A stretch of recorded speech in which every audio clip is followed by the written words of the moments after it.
आज हमारे साथ में मौजूद हैं नवाबगंज विधायक डॉक्टर MP आर्य। क्या हालचाल है डॉक्टर साहब? बस बढ़िया है, एकदम बढ़िया। जानना चाह रहा हूँ, अभी कई दिन विधानसभा का सत्र चला, आप मौजूद रहे वहाँ पे, तो नवाबगंज विधानसभा की क्या समस्या थी जो आपने उठाई? देखिए, नवाबगंज विधानसभा के बारे में कई मामलों में बात की मैंने। खासतौर से जैसे मैं शुरुआत करूं अगर भतपुरा ब्लॉक से, तो एक तो अमीन नगर में नदी कटान कर रही है। मैंने उसके विषय में बात किया था कि केवल एक गांव के लिए 17 करोड़ की लागत का एक पुल बना है और इसके बाद भी नदी कटान कर जाएगी तो गांव को नुकसान हो जाएगा, तो उसकी सुरक्षा दीवार के लिए मैंने बात की है। भतपुरा ब्लॉक में जो डैम बनी हुई है किरोड़िया में, उस किरोड़िया की डैम को मैंने कहा जर्जर है, तोड़ करके दोबारा से बनना चाहिए। तीसरा, भतपुरा ब्लॉक के जो आवास हैं वो पुराने हो गए हैं, जर्जर हैं, उनका पुनर्निर्माण आवश्यक है, इसके लिए बात की है। भतपुरा ब्लॉक में ही 3 इंटर कॉलेज, एक भहुआ बाजार, एक जागीर और एक किरोड़िया, 2 डिग्री कॉलेज, एक भहुआ बाजार और एक किरोड़िया के लिए मैंने मांग की है। इसके अलावा एक पुल स्वीकृत हो रहा है लाईखेड़ा पर, दूसरा पुल नकटपुर और नरहरपुर के बीच में बात चल रही है, मेरी मांग है। इसके अलावा 4-5 सड़कें चौड़ीकरण की हमने मांग की है, कई सारी नई के लिए मांग की है और 4-5 अभी स्वीकृत भी हुई हैं जो मैं आपको बता दूं। अब्दला से बड़ेपुरा, गोसलपुर से और सेथल की स्टेशन पुलिया से रिछोला की जो नहर जा रही है उस नहर तक एक रोड, एक नौआ नगला से और रमपटिया वाली जो रोड है नहर रोड इनकम्प्लीट है, वो पूरी होगी। बड़ेपुरा में वो बड़े गांव से और ठिरिया बन्नोजान के बीच में लगभग 1 किलोमीटर का टुकड़ा है, ये भी ठीक होने वाला है।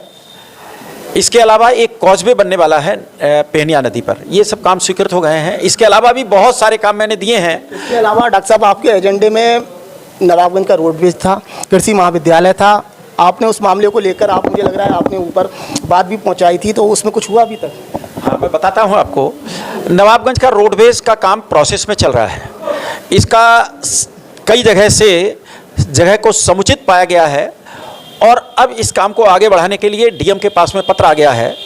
डीएम के यहाँ से ये प्रोसेस होकर के प्रमुख सचिव के पास जाएगा, वहाँ से भूमि का आदान प्रदान होगा और इसके बाद में रोडवेज का काम आगे बढ़ रहा है।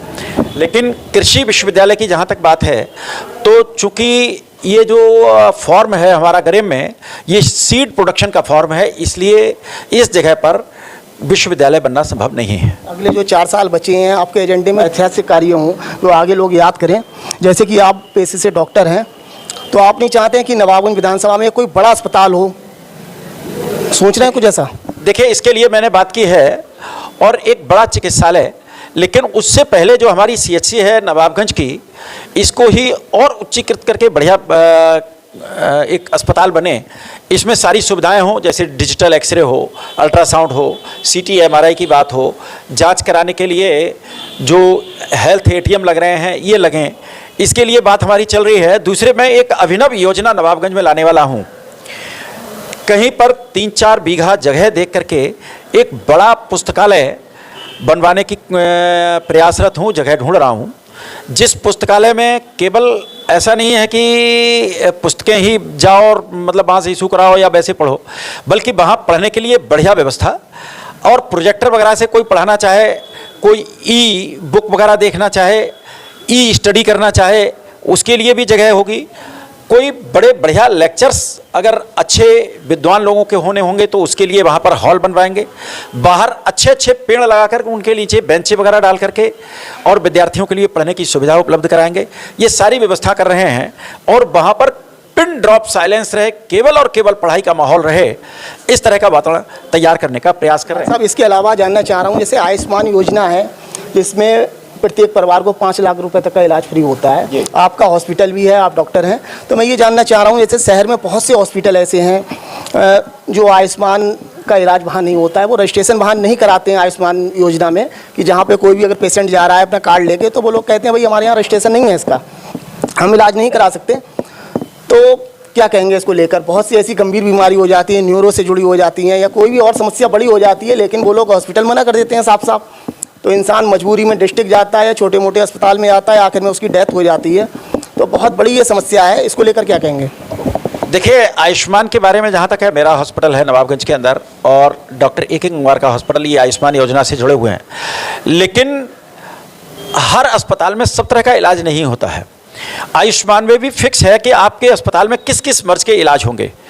जैसे हम लोग के यहाँ किडनी के मरीजों के इलाज अभी नहीं होते हैं, न्यूरो के मरीजों के इलाज हम लोग नहीं करते हैं, बाकी केवल मेडिसिन वगैरह के मरीजों का इलाज ही कर सकते हैं और केवल उन्हीं में रजिस्ट्रेशन करते हैं, बाकी में रजिस्ट्रेशन नहीं करते हैं। किसी को अगर न्यूरो से संबंधित अगर कोई बीमारी लग गई तो उसका क्या होगा? मुझे लग रहा है नवाबगंज के अलावा बरेली में भी बहुत से कम हॉस्पिटल हैं जिनका यहाँ पर रजिस्ट्रेशन है आयुष्मान योजना में।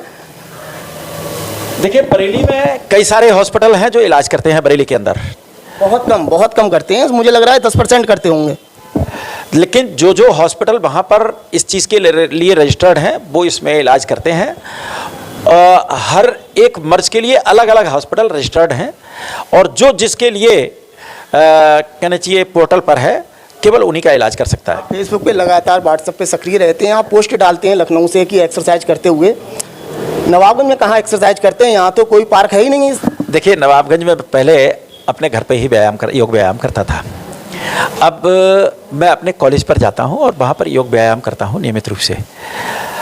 और अगर आसपास करना होता है तो ये हमारे कैनाल विभाग का जो इंस्पेक्शन हाउस है वहाँ हम करते हैं व्यायाम। आप तो कर लेते हैं, लेकिन आपको देख के जो आपके समर्थक हैं वो चाहते हैं कि डॉक्टर साहब की तरह मैं भी एक्सरसाइज करूं।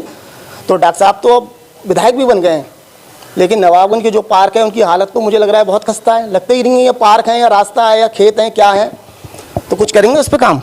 निश्चित रूप से करेंगे। देखिए, ये जो पार्क हैं ये नगर पालिका के अंतर्गत आते हैं, तो प्राथमिकता तो नगर पालिका को ही देनी पड़ेगी। अब मैं आपको बता दूं, एक गुरु गोविंद सिंह पार्क था, उसको नगर पालिका ने तोड़ करके वहाँ पर मार्केट बनवा दिया। दूसरा चेतराम पार्क है, उसके लिए पैसा आया हुआ था, नगर पालिका ने क्या किया भगवान जाने, अधूरा बना पड़ा है। तीसरे शहीद भगत सिंह के नाम पर पार्क बना था, उसमें कहीं कुछ है ही नहीं। तो ये वैसे तो नगर पालिका को देखना है। नगर पालिका अगर हमसे किसी भी तरह का सहयोग चाहती है, जैसे मैं आपको बता दूं, नगर पालिका के ईओ को बुला करके मैंने इस बात को कहा था, एसडीएम को कहा था कि आप योजनाएं दीजिए, उनको फॉलो करने का काम हमारा है, स्वीकृत कराने का काम हमारा है। आप विश्वास नहीं करेंगे, सेथल का ईओ आया था, उसने जो जो योजनाएं दी वो सारी स्वीकृत करा दी, मैंने स्वीकृत हो गई।